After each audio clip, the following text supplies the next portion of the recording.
Hello and welcome back, everyone, to another episode on the Lunar Nation podcast.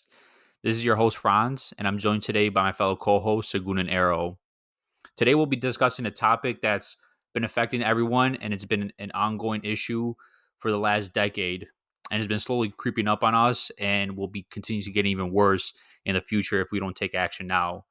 And that is the issue of the epidemic of obesity that's happening worldwide. Doctors predict that by 2030, half the world's population will be overweight or obese. An epidemic of obesity is causing a rapid rise in diabetes, cardiovascular disease, and cancer. It is becoming the biggest health challenge worldwide. The question is, why has no country managed to stop this epidemic? The food industry and government authorities say it's due to a lack of individual self-discipline.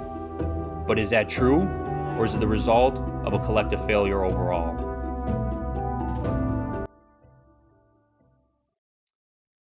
So as you can see from the intro, we're going to be talking about the obesity epidemic that has been taking not just the US by storm, but other developed countries such as Europe, but also developing countries that are having issues with this in their population, not just with their adults, but in regards to the young ones. So I wanted to talk with Arrow and Sagun and get their opinions on what they think is going on in regards to overweight or obesity worldwide.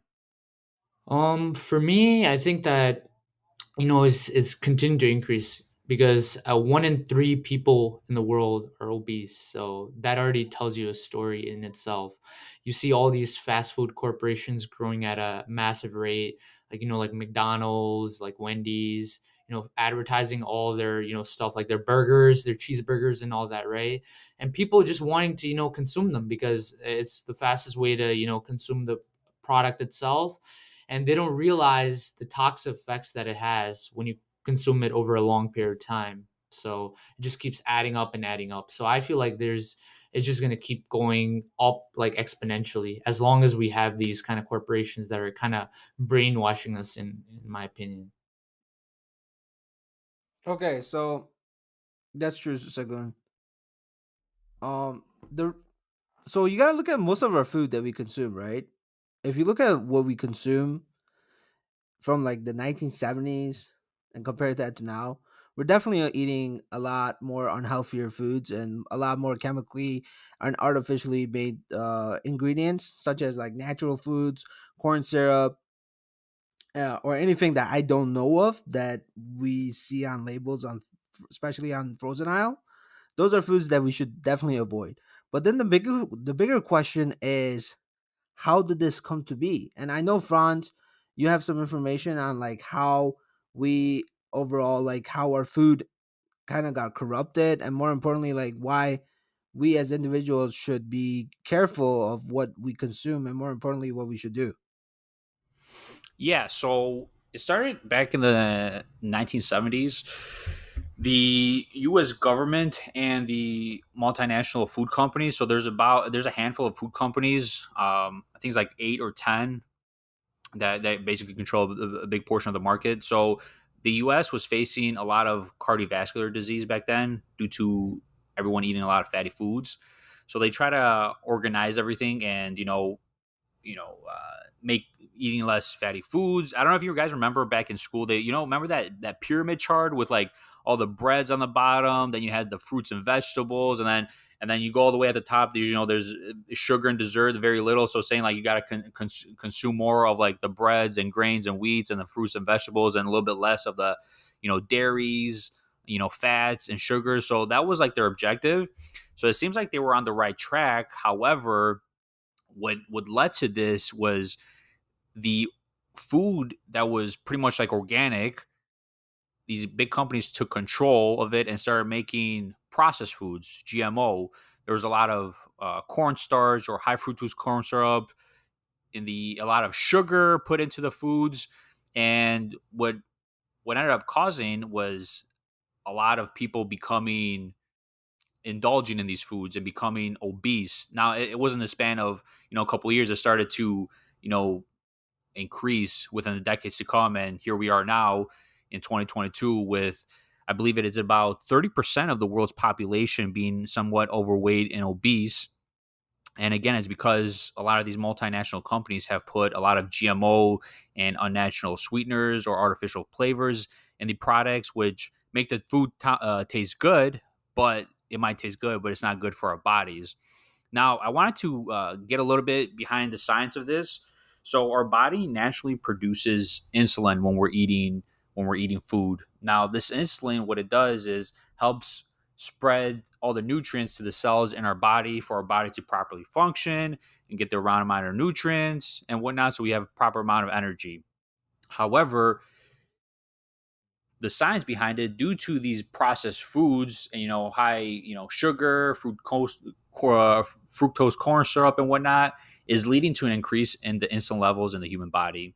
Now what that's doing is the high level of insulin is keeping a lot of the nutrients of the food, storing it into the fat tissues of the body, which is obviously are increasing our weight and making us bigger, and preventing the nutrients from going around to the other cells or vital organs in our body to give us the right amount of energy that we need.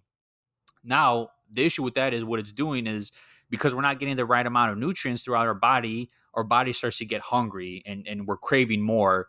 So instead of you eating that, breakfast, lunch, and dinner, people are eating, the breakfast, lunch, and dinner, but they're including like smaller half meals in between, like bigger snacks and whatnot. Seven So by meals you per day. stacking this on top of each other, you're not only are you eating more processed food, but your body's storing that fat and you're just getting bigger, and it's only hurting you at the end. And you don't really even I just feel like people don't really even realize it because they're just like constantly just eating to the point that just because I feel like it's also another like pleasure kind of things, right? When people get bored, they eat, right?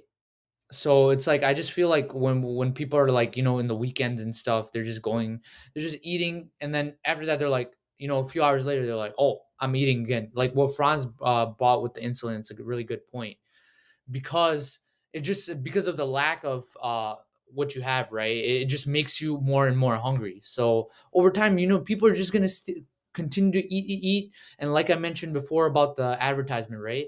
They're just getting fed this news that you should, eat this certain product, do this, so they're just gonna get addicted. For me, I kind of link it to like social media addiction. It's more like a food addiction that people have, and that's what's contributing to the downfall of their health. Okay.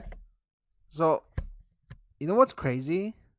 The fact that from like 1975 to now, how we have like three times more obese people. I just find it like very mind boggling that people don't really pay attention to how health has changed, especially with us millennials, and how we compare to like the boomers.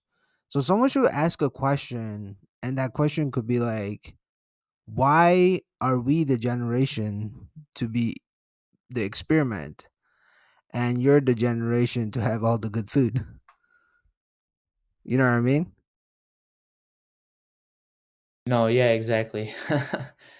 It is that's an interesting point. I mean, all over time, right? It's just it's evolved, from what it used to be, like from what my grandparents used to eat to what my parents used to eat to what I eat now. It's completely different. Like my grandparents are like farmers.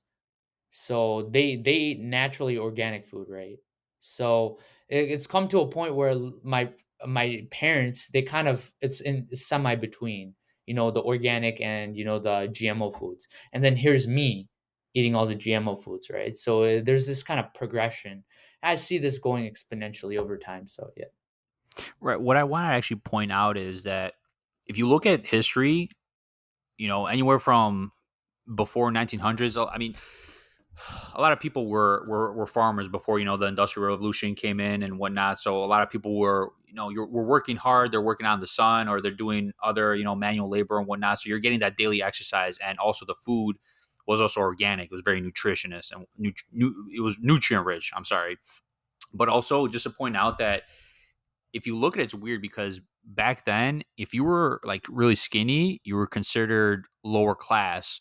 But if you were overweight, you were considered upper class, high class, part of the, royalty or the rich, the luxurious lifestyle and whatnot. But it's funny how in over time that actually has flipped vice versa and is upside down. So now if you're overweight or on the obese side, you're technically considered part of the lower class, which is sad.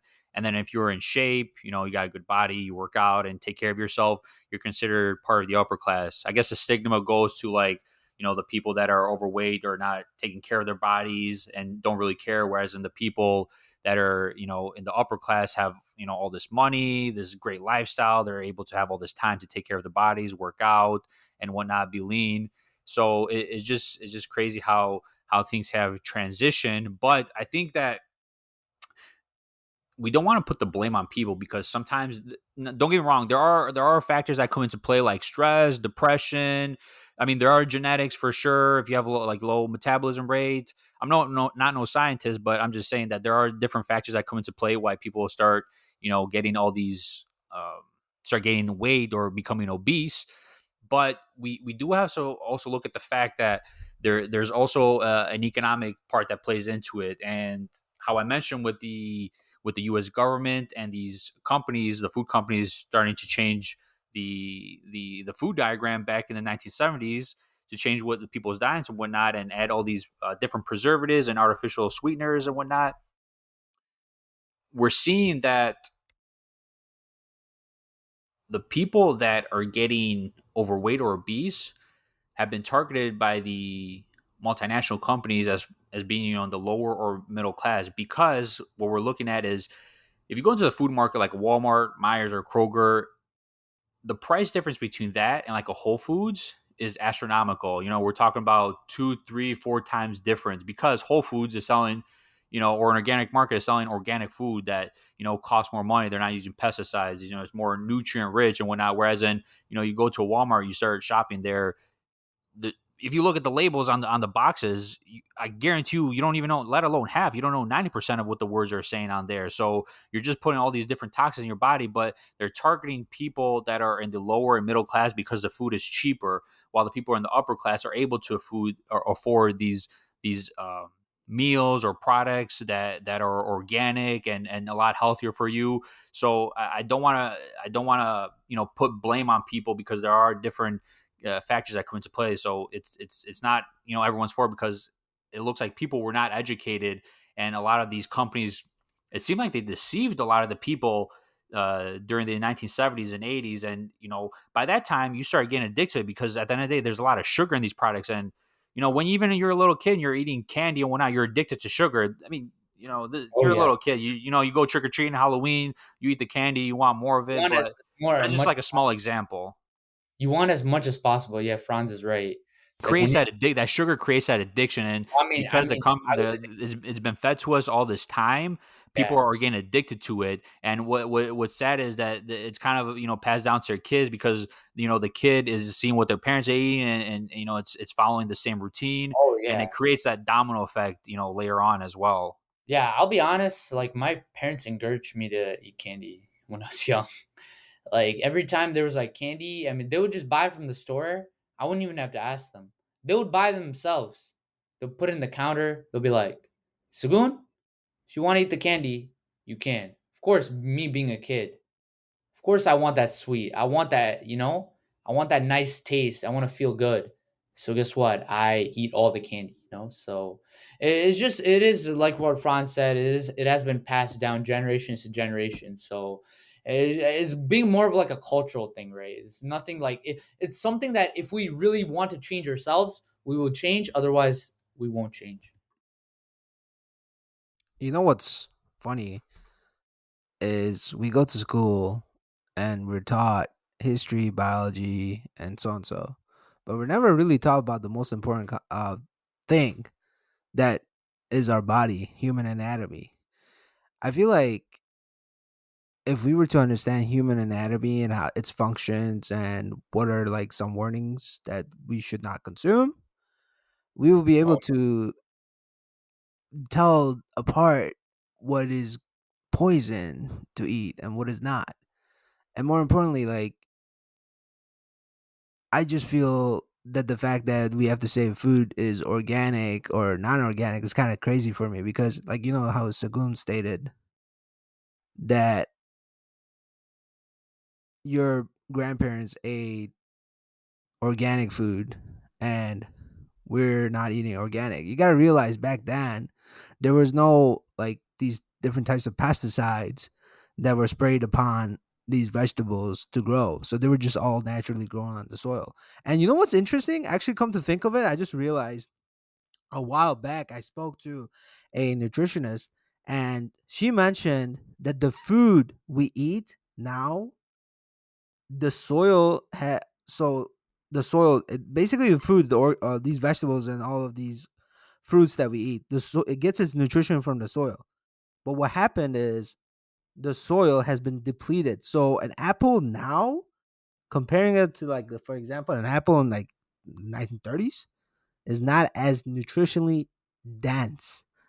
So we have to consider a question: what are we doing wrong that we are getting less nutrition, less healthy, and more, in fact, more sick, obese, overweight, depressed?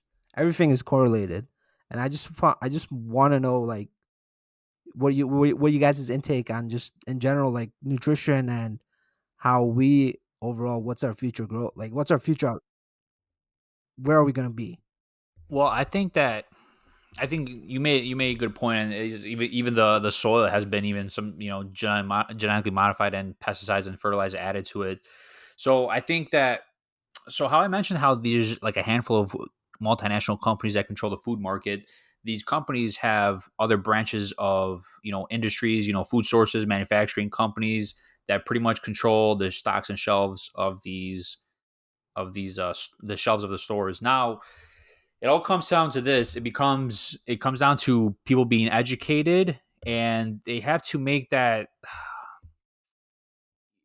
It comes down to, I think there has to be some sort of government intervention, because a lot of the foods that people are eating right now, they do contain a lot of sugar. And like we know, just like whether it's tobacco, drugs, other things, even coffee, I mean, it starts to get addictive. So I think there has to be some sort of government intervention, um, to help reduce the different ingredients or whatnot. Because I think just the fact that, just to be honest, I don't think saying you have to eat all healthy organic food is not going to be possible, because it is expensive right now. And I don't know if there's a way to mass produce it in a way that it's not going to be as expensive for even people in the middle or lower class to be able to purchase that. That's just my opinion. It could be different in the future, but I think that there has to be some sort of government intervention to help regulate this market in a way that they're not putting as much toxins in the food, and help control this obesity issue. I know that companies, if you go to the store, I know, like, for example, you see in a bag of chips, back then they were just like regular plain bags of chips. They had nothing. Now you see that, for example, they have like all saying light salt or 0% trans fat, this, and that. So I think that companies are trying to be aware of the situation and trying to change the word differently, but they're not really. Or like you're seeing, for example, Coca-Cola doing like a Coke Zero or diet, this and that. They're doing different flavors, or it says zero sugar. But really, I think that they're just adding different preservatives. They're just cutting through, going through different loopholes to add different ingredients, and they're just, making it seem look like it's better for you, but really it's just it's the same stuff. It's just different wording. Exactly. Also, like I did notice, like over time, going to the grocery store, I don't know if you guys have noticed, like even the size of the apples as well. Like I'm just looking at it, right, and the size of the apples now, like it's so huge, and it's like the colors like much like red and all that. That thing is completely artificially designed. Is artificially designed to trick our mind to saying that oh, maybe we should buy this because this is so like it looks so perfect. It looks so good to be true. But this is all those, experiments, just like what we've been talking about in the podcast, all these experimentations that have been done, all these genetic modifications, GMO that have been done. And I feel like over time, imagine like that apple might go be as big as like a monitor, like just because of what they're doing right now, right? And just to make it like look nice, juicy, and red and all that. So that's kind of what I think is happening. Hey, you guys want to know something crazy? So if you remember on our last episode where we talked about, not on the last episode but previous episodes way back, we talked about like happiness and Bhutan. You know what's interesting? I just took a brief look at it, and because I was curious, I was like, Bhutan's like all about nature, nurture. So I was like, okay, there has to be a connection between their food, right? So I looked at the obesity level, and it looks like Bhutan on their obesity is like what, or overweight is like 10%. And then I looked at United States, I was like, and I saw almost 42%. I was like, wow, that is crazy. So we, so uh, it's kind of crazy, like how a more of not a first world country like Bhutan. Bhutan's I would consider it a third world country, and America is third world, first world country, where I just feel like if you're from like a more underdeveloped country, the likelihood of you being obese or overweight is like, in my opinion, less, because just because of the fact that you don't have access to like food that are artificially made. And it's kind of crazy to see that a third world country's obesity is lower. I never expected that. Yeah, so I want to add something to that. So I agree that, so I'm gonna state it. I'm gonna break it down. I agree and I disagree with your statement, Arrow. So while yes, it's true that a underdeveloped country has less of a population that's overweight and obese, just due to, because a lot of the big companies are not out there, or people are mostly still growing their own food and whatnot. But I did want to mention how that actually, we're going to take Coca-Cola example, because their products are high in sugar. They actually overtook the market in like Mexico and Chile by storm. And we all know Chile, that it's still a developing nation, so a lot of the people still living, in poverty and whatnot. But because the product is so cheap, the people got addicted. So it's not just food that we're looking at. We also have to look at the beverages. These beverages are everywhere. Whether it's for energy drinks, or it's for just drinking while you're having a meal, or for sports drinks and whatnot. A lot of these beverages have a lot of sugar. Now, what these companies are doing, they've penetrated the market and they're selling these drinks, and they're fairly cheap. So a lot of people, it's a new product. When they were introduced, many decades ago, just several years ago, depending on the state of their economy, because I know some countries were not introduced until like later in the future. So I think like Chile was only like maybe 15, 20 years ago that Coca-Cola really became big. So when it happened is because people started to consuming these beverages, not alone the food, but just the beverages, they were starting to get obese. But we also have to look at the fact that while yes, a lot of these countries that are underdeveloped don't have a high obesity rate, we are also seeing that, for example, in Chile, a lot of the people work long hours there. Whether it's working through a company job or whatnot, they're working. I actually read someone that they state that they're working anywhere from 10 to 12 hours a day, but during that time that they're working, they're consuming a lot of these sugary beverages, and it's even though they're working, whether it's outside or on a desk corporate job, it's affecting the health. So it's becoming an issue for these developing countries as well, not just with the food, but the beverages they're taking in, because these beverages are relatively cheap. Now, what I know the government is trying to do, not just here in the United States, but in these developing countries, they're trying to do is what it's called a beverage tax. So they're taxing these big companies to help prevent them from selling, not prevent them from selling, but is going to discourage them from selling into their markets, because it's going to be eating into their profits, and they're trying to put warning labels on them. However, these companies are, because they're so big, they're able to pay lobbyists and get passed through all these loopholes and whatnot. And the problem is that they're also offsetting some of the time, sometimes the the beverage tax onto the customers themselves. I don't know if you guys knew this, but several years ago, I think it was around 2015, they tried to do this in San Francisco.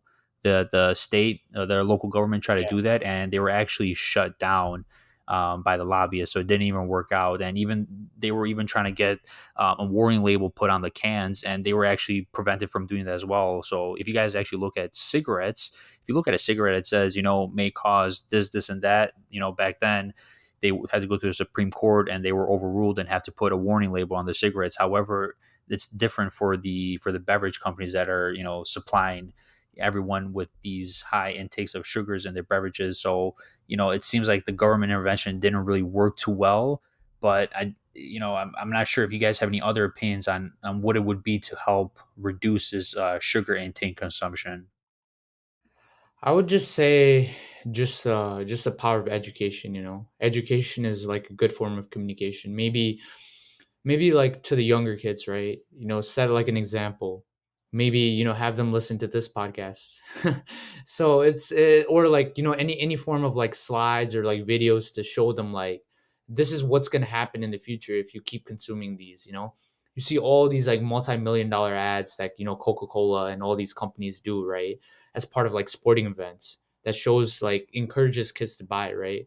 But also there should be some sort of, the reverse side of it, where basically it shows if you consume this for like, I don't know, like 5 or 10 years, then there's going to be negative consequences. And just prepare for that. Just show them that this is what's going to happen, and it's your risk if you do take it.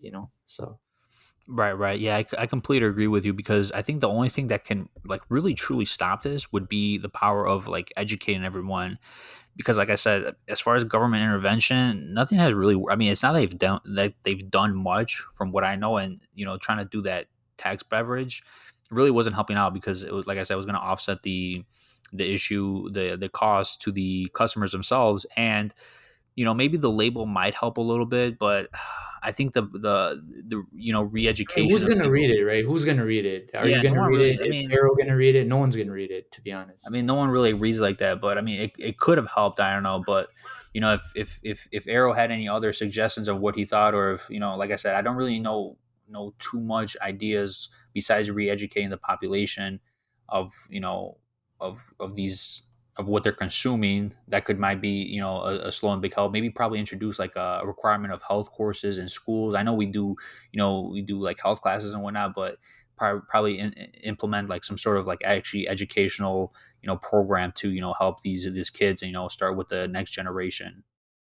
Yeah, so I think you got to realize like the kids nowadays, they have access to phones. There's like these fitness apps such as MyFitBell or any other ones that I don't know of. So what they could do is probably introduce a program where it's more of like you get points and you could redeem those points and I don't know, get a prize. So for a little kid, for example, the A prize teddy could be bear. like I mean, when I was in elementary, I was more excited about video games. Yeah. So if I I was was a I was for a teddy bear, so yeah, you can so make if I was a kid, like if I saw like for example, I don't know, Super Mario, something like that, I would be like very more prone to win it.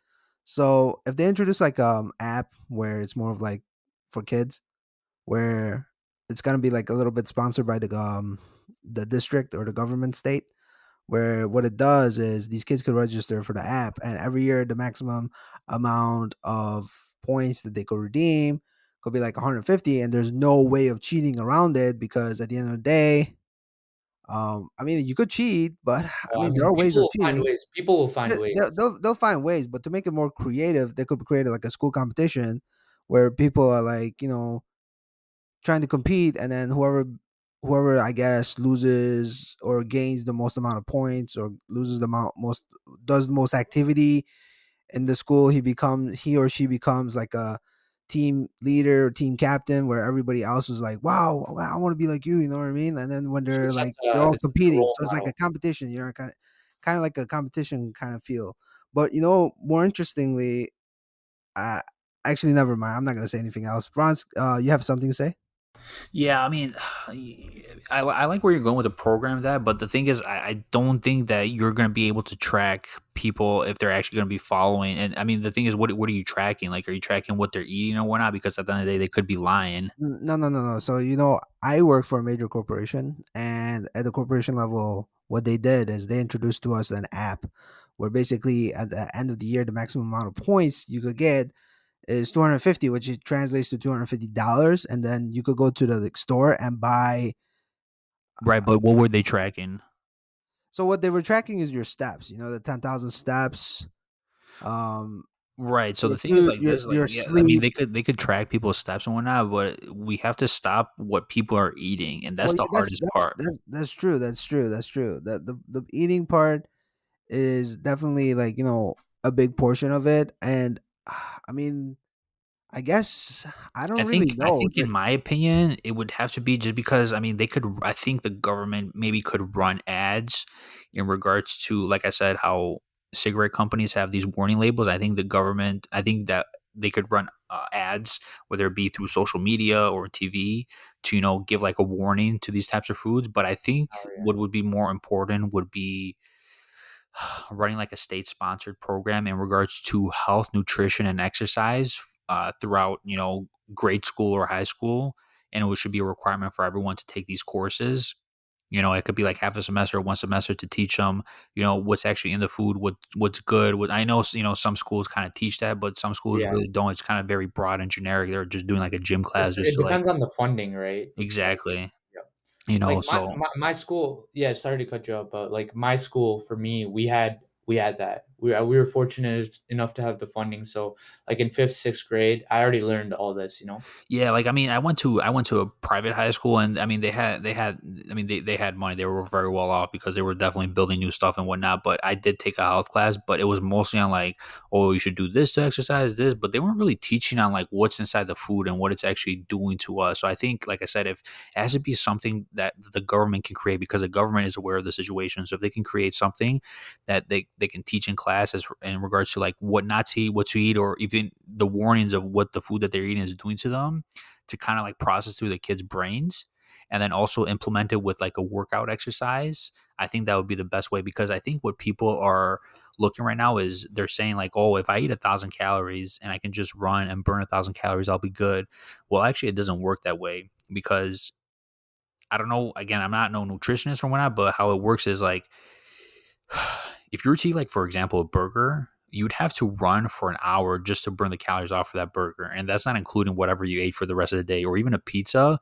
According to statistics from like a nutritional website I saw, you have to like exercise or jog for anywhere from 2 to 2.5 hours just to burn the calories off of that pizza because there's not even just the calories, but you're burning off the toxins that are in it. So, like I said, I think the best way would be, like a government program to be introduced, whether in grade school or high school. Maybe the earlier the better, but if you can have it throughout the school period, just to keep it enforced in kids' heads, would probably make a big change for generations to come.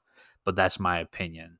So I mean, if you guys have anything to add, that'd be great. If not, then no worries. So yeah, I think we pretty much covered everything in my opinion. Okay, cool, cool. So yeah, I mean, I appreciate everyone, joining us and listening to this episode on the Lunar Nation podcast. Please be sure to like, comment, subscribe, and rate this episode. And be sure to join us in for the next one. You guys take care.